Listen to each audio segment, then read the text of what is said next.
জানেন যে সুন্দরবনে কিন্তু হরিণরা বসবাস থাকার কথা, কিন্তু এর হরিণ মাঝে মাঝে গ্রামে চলে যায়। এই যে গ্রামে চলে যাওয়ার দুটো কারণ থাকতে পারে। একটা কারণ হলো ওদের যে আবাসস্থল আছে এখানে যখন থ্রেট মনে করে, যেমন হঠাৎ বাঘে তাড়া দিছে, ও দৌড়াতে দৌড়াতে যায় নদীতে পড়েছে, চলে গেছে। সম্ভবত এই আজকে যে হরিণ দুটো উদ্ধার করলাম, এই হরিণ দুটো এই আমাদের এই মানে বড় এই নদীটা 2.5 কিলোমিটার চওড়া, এরপরে সে পাড়ি দিয়ে কিন্তু গ্রামে চলে গেছিলো। আমাদের করম জল, বৈদ্যমারি এবং স্থানীয় লোকজনের সহায়তায় আমরা ওই সুন্দরতলা এলাকা থেকে উদ্ধার করে নিয়ে আসলাম। এবং আপনারা দেখছেন মনে হয় এই হরিণটা কত সুন্দরভাবে চলে গেল বা সুস্থ আছে। আর এছাড়া অন্যান্য সময় আরেকটা কারণেও যায়, এখানে কিন্তু কাটাস মাছি এবং দাস মাছি আছে।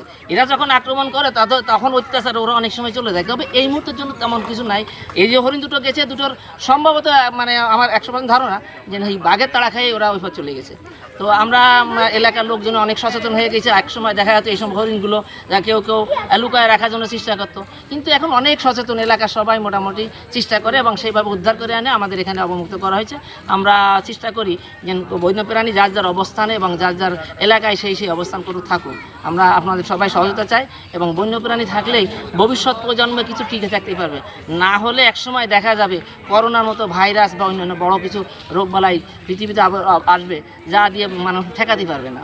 সুতরাং আমরা বন্যপ্রাণী সংরক্ষণ করি, এ ব্যাপারে সবাই সহায়তা চাই।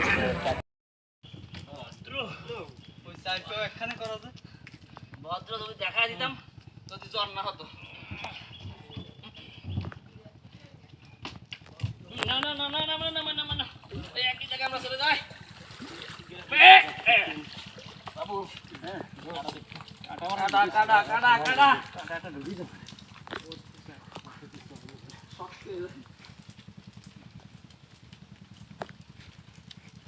আমরা ওই ঘুরি নিয়ে যাচ্ছি।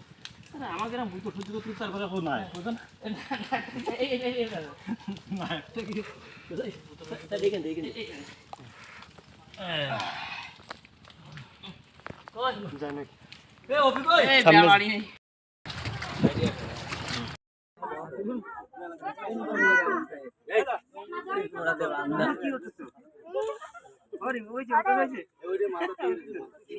আসসালামু আলাইকুম চাচা, ভালো আছেন?